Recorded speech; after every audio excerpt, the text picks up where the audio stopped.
I wanted to at some point cover that the presentation of schizoid adaptations can look like narcissism on the surface, can look like borderline on the surface, and can look like histrionic personality disorder on the surface. And maybe you could talk about the like in the presentation, because you did mention that people with schizoid adaptations tend not to be easily detectable, but then also they can get miscategorized into those three categories. Maybe we could talk about that a little bit. Sure. Are we on? Yeah, we're on. Hi. So my experience, but then I was trained to recognize narcissism. My dad was a psychopath. I mean, seriously, biological psychopath, one male per generation in my father's family. I have a cousin from my father's favorite nephew, stone psychopath. Now, they are not serial killers. I have a different view of psychopaths from living with my father, who was irresponsible, but I did love him, and we got along well. So my stepfather was a narcissist. My Uncle Joe was a narcissist. I knew what they were before I knew the name for it. I have like sight brain. I was always good at, it was a talent. Like some people have perfect pitch. I don't have perfect pitch. I can't carry a tune. There's a lot of things I'm not good at, but I was always analytical, and I always knew things that I had no reason to know. So when I'm looking at someone, they don't appear usually narcissistic to me if they're not a narcissist. And I certainly am not quick to label people. Psychopathy, I believe, is born. I believe it's a genetic, like autism. You're born with it. You're not going to change it. You can adapt to it. And my father adapted to it. My cousin adapted to it. My mom was intermittently psychotic, which is why I got so familiar with mental hospitals. When she wasn't in a mental hospital, she was perfectly delightful. She was never in a mental hospital unless she was being left by my father or her narcissistic second husband. So she finally found a good therapist, and she decided not to marry again, which was a very good decision, and she never became psychotic again. She did have one fiance. It almost happened, but he died before she could have a mental breakdown. So I have a different view of things. When I see people, first of all, I'm not diagnosing them. They diagnose themselves. What do I mean by I'm not diagnosing them? They're just another person to me. I grew up with people who have qualified for some pretty terrible diagnoses, and they're just people. A friend of mine became schizophrenic. He was a person.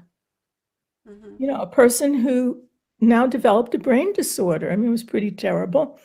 My mom had shock treatment before there were other treatments. So it depends who's looking. A lot of people think that being mean means they're narcissistic. Well, I'll give you a confusing situation. Say, let's talk about two hypothetical guys. One's Sam, one's Joe. One's a narcissist, an exhibitionist narcissist, and one's a schizoid. Okay. They both know this woman, Alice, we'll call her. Okay? Okay. Joe says, I would never date Alice. She's not good enough for me. Sam says, I would never date Alice. She's not good enough for me. They both say the same thing. Now, why are they saying it? That's how you do your differential diagnosis. I know they both said the same thing. If you use a DSM, they're going to get diagnosed by what they said, not why they said it. You have to know why they said it.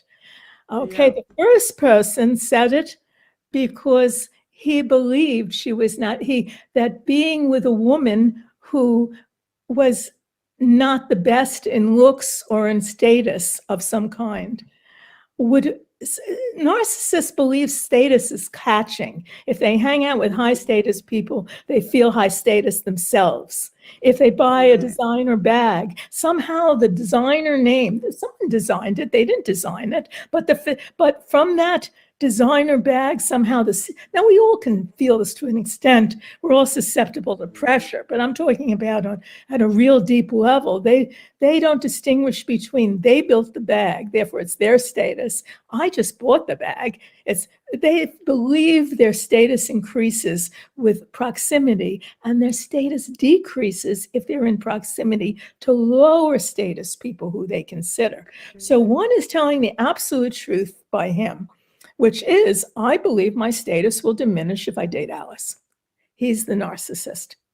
The other one is saying, I believe my status, I want to date Alice. She's less than me, as an excuse to keep his distance. He finds fault with women because he feels unsafe in intimate relationships. That's the same thing. Right. Yeah. You see what I'm saying? People who are quick to diagnose will diagnose the schizoid as narcissistic because of what they said, but that doesn't mean anything. Right, the deeper reasons behind the actions are pretty telling, it's gonna like really create the difference between what diagnosis you give a person. Yeah, this makes sense. And you have to know a person fairly well to understand most people, which is which. People who are giving diagnoses based on superficial behavior or what the person says about them. I'll give you an example. I truly don't know her diagnosis myself. I have some guesses. I met what seemed to be a nice woman. We were friendly at a party. We decided to have lunch together. She told me she had never married, but I'm always married. Not necessarily the same person, but for 45 years, I'm happily married to one person. But I've been in relationships since I'm 13. Am I schizoid? That's highly unlikely to be in relationship without pretty much stopping, one guy or another. Since you're 13, it's not usually a schizoid pattern. But okay, so going back to this woman, she tells me she always wanted to get married. She always wanted children. I said, well, now, for me, I didn't want to get married and I didn't want children until I was quite old. I wanted a relationship and I wanted to be with someone, and I wanted a dog, maybe a cat too. I mean, I've had cats, dogs. So I thought it's pretty easy to get a man. You just choose one that likes you. Among the guys that like you, you choose one and you put yourself out there. So I noticed that we had a really good looking waiter for this lunch. And I'm seeing the waiter looking at her. And she's telling me she wants a man. So I say, well, do you notice the waiter's giving you the eye? I think he's kind of cute. What do you think? She says, I would never go with a waiter. The reason I'm single is I haven't met anyone yet who's good enough for me. Wow. Well, that explains everything, doesn't it? Well, no. No. Is this a Was it not another? Is this a narcissist telling me the truth that nobody who was sufficiently elevated ever wanted her? And therefore she's not married because she will only marry, and she's narcissistic? It sounds very narcissistic. Or is this a woman with schizoid adaptation who finds excuses like, he's not good enough with me because he's a waiter. She is not good enough for me because she's a woman. He's not, you know what I mean? No matter what form it comes in, there will be some reason where she can rationalize keeping her distance. I was only her friend briefly, so I didn't get to ask her questions, and I didn't feel like I wanted to intrude and ask her such personal questions or entertain diagnoses. So I just kept my mouth shut and nodded. But in my mind, I said, well, if it had been me and I really wanted a man and a cute waiter was flirting with me and I thought he was cute, I'd flirt back, see what happened. I had been a waitress. I don't have the same contempt for waiters. I survived Right. waiting on tables. I cleaned toilets for the people who wrote the music for Exodus. I wasn't a very good cleaner. I worked as a secretary. I hated it. That's what kept me in school. I cleaned tables. You know what I mean? So I knew that this woman was being snobby, but I didn't know why. Right, yeah, it's a good example because, as you said, it demonstrates the complexity of the situation. So, do you think that there's a lot of people that might be misdiagnosed though as schizoids who may not actually be schizoid because of the DSM-5 diagnosis? For example, like someone who's been either like hurt or mistreated maybe in their like teen years, who's become sort of like disenchanted with people and relationships and has put up defenses because because they don't have this confidence really to engage in relationships. But it's not that they necessarily have schizoid adaptations, but just more that like they're guarding their heart. Do you know what I mean? Like, and then maybe if that went on for long enough, like someone could, like, without looking deeper into their past and their younger childhood, they may get the label of being having schizoid personality disorder, when maybe they don't actually really have schizoid personality disorder. Well, anything can happen. Most Mm, therapists, what the general public doesn't understand, um, in the United States, I can't tell you what country are you filming from, or is that I'm from the United Kingdom. okay? So in the Yeah. United States, when I became a therapist, and here I was, I went through a PhD program. If you're a licensed psychologist, in most states, you have to do some continuing ed. You have a 2-year Mm-hmm. internship. You are not required to study any form of psychotherapy seriously, but you are legally allowed to do everything but sex therapy or maybe juvenile offenders, depending on the state Mm-hmm. you're in. That means someone with no experience and no training or minimal training. They know a little CBT or psychodynamic supportive therapy. You ask questions, Mm-hmm. what are you feeling now? Or what, Mm-hmm. you know, is all they know. They don't know how, they didn't take the class on diagnosis. It wasn't required in their PhD program, or maybe they did, but it didn't cover personality disorders. Certainly the course on diagnosis I took didn't cover personality disorders because uh, a lot of fixes for personality disorders weren't invented then. Mm-hmm. Um, so here you have, and plus, therapists in the United States, you could be a master's level therapist, you could be a social worker who has clinical hours therapist. So you haven't, that's a 2-year degree. If you did an undergrad in social work, your social work graduate degree could be done in 1 year in many schools. So you only have Mm-hmm. 1 year to take classes. And then you have supervision by someone who may have been a social work administrator and not know Okay. anything about doing therapy. And you might not have done therapy in your internship. All right. Mm-hmm. Or you might have, so um, that means that someone can give you a diagnosis for insurance purposes. That's what the DSM-5 is. How is this person who's never studied diagnosis and never studied therapy and is attempting therapy with you, either supportive therapy or CBT, which you can learn from a book, is pretty easy, going to diagnose you? Mm-hmm. They're likely to be wrong.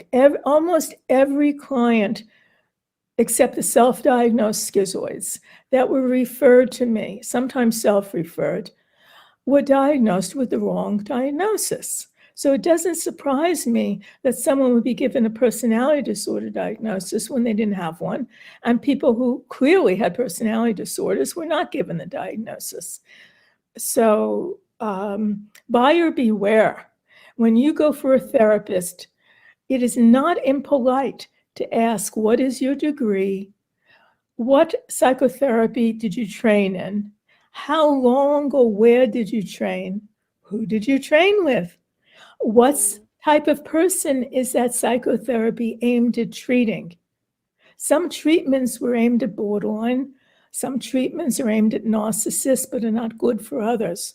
Like self-psychology. When I studied self-psychology, because that was an alternative to object relations, I found that basically they were using a lot of empathy as a tool, and they believed that whole object relations weren't necessary for health. At the time when I Okay. studied, they may have changed their Mm-hmm. position. That was unacceptable to me. I feel if you can't see someone in an integrated way or yourself realistically, then pretty much that's unhealthy. That needs a little work. Mm-hmm. So they didn't have a fix for schizoid. So if you came to someone trained in self-psychology and you happened to be schizoid, or you weren't schizoid, but you weren't a narcissist, they can recognize narcissists. They thought borderlines were harder to treat than narcissists. That usually isn't true, not if you're trained, Okay. Right. because they were trained to treat narcissists in this very kind way, Okay. lengthy and kind, with a different, based on the work of Heinz Kohut, who was a brilliant, brilliant man, and practically changed the world of therapy, because before Heinz Kohut, narcissism was hanging there as the unwanted stepchild with no way of treating it.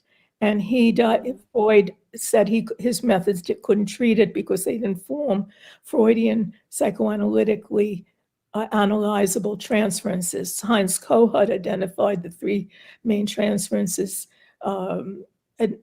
that narcissists made, and he really opened the door. But let's just say someone comes to that self-psychologist trained person and turns out to not be overtly narcissistic and is something. Let's say they're schizoid or schizoid plus.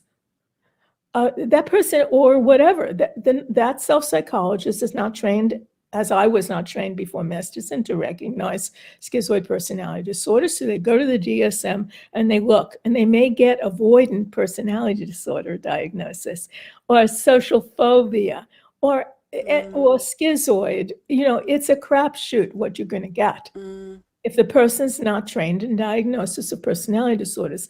That is a specialty. You have to pay at your own expense for these specialized trainings. You have to give up years of your time. And therefore, not many people, a lot of people come out of school with debt, and they have to go to work, and they have to take whatever job they get. They don't have the leisure and the finances to go study how to diagnose personality disorders and treat them. That's most therapists. How is it in the UK? Is it different there? No, it's about the same, because like when I studied cognitive psychology and BSc level, and what I found there is that they really pushed aside the therapeutic practices. It was like belittled in the curriculum, like as being like now that therapy has actually started to grow in the UK, because I think America were ahead of the game in terms of therapy, in terms of making it something that people consider to do as sort of a natural, normal part of the course of life, and not just because you've got something really significantly really wrong with you. But now in the UK, people are becoming more open to seeing therapy in a way that is just like more sort of a natural everyday part of a lot of people's lives now. So it's been a while since I studied. So I think that the psychological field over here probably has gone through a lot of changes, and there are going to be more people seeking therapy, like seeking courses that can teach them about specific personality disorders and therapy styles. But definitely, when I actually went to therapy myself, as somebody who was going through difficulties in forming relationships, going through difficulties with communication, and I didn't realize that I was actually schizoid at that point. That a lot of the times it was just a lot of talking therapies. It didn't really help me because they weren't actually trying to diagnose anything. And then when I got referred to a psychologist, I was then told that I needed like 10 years plus of psychotherapy. Then I felt that I got scared because I thought this is really serious and it freaked me out. So I just I left the system entirely. I think at that point I may have got formally diagnosed, but I'm not really certain what I would have got diagnosed with. And being someone at that time who was considering going into the psychological field, I didn't want to be stigmatized. So, it's I think it's probably pretty similar already over here, but I do think America is ahead in terms of therapy from the best of my knowledge. I think so, because I grew up a lot of the time in New York and in Florida. And in New York, there was much less stigma, and there were many more therapists. The joke is you go into a supermarket and you say hi to someone, and they're a therapist, and they think, I wonder what they meant by that. So it's Oh, pretty, right. Yeah. it's pretty common. And there were new therapies coming up all the time, and we had the Association for Humanistic Psychology, and so I got exposed to scream therapies. I mean, it was really fun. We were all young, and life was exciting. Gestalt had come in. I have a theory about therapies. I actually sometimes use tarot cards in my therapies because they have pictures, Okay. and a lot Right. of people are visual.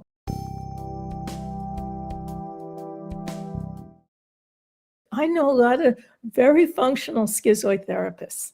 You'd be lucky to go. Right. They're great therapists. Why? Because they have control over the situation. They know their session is this long. They choose who they want to see. They do not they feel that they have freedom to be themselves because it's only 45 or 50 minutes. And they're comfortable because they're setting the terms. Mm-hmm. And my schizoid clients tend to be most comfortable when in professions and things where they have their own corner. If they work in an office, they'd rather be far away from the other people and have a door on that office that they can lock. If Yep. they can't, they don't want to be on a place that everybody's walking through them to get to Right. people, where people can interrupt them and say hello even, because they don't want to be interrupted. So people make accommodations to these sorts of things, and that type of, and they can. Whereas I've seen certain clients that were really distraught or needed something they couldn't possibly do. They had to work. COVID was a blessing for them. They had a reason to work at home and not see other people. My only clients who really loved COVID, not getting the disease, but the results of the isolation, were my schizoid clients. And they usually were in the tech field. So they had chosen a Okay. job that they didn't have to be face to face with people 90% of the time. And they could do it in their own space, and they had some control. Because if you remember back to what I said earlier, their parents intruded or were controlling or were outright abusive. What do I mean by, I had one client who had a malignant narcissist. I didn't know, as a parent.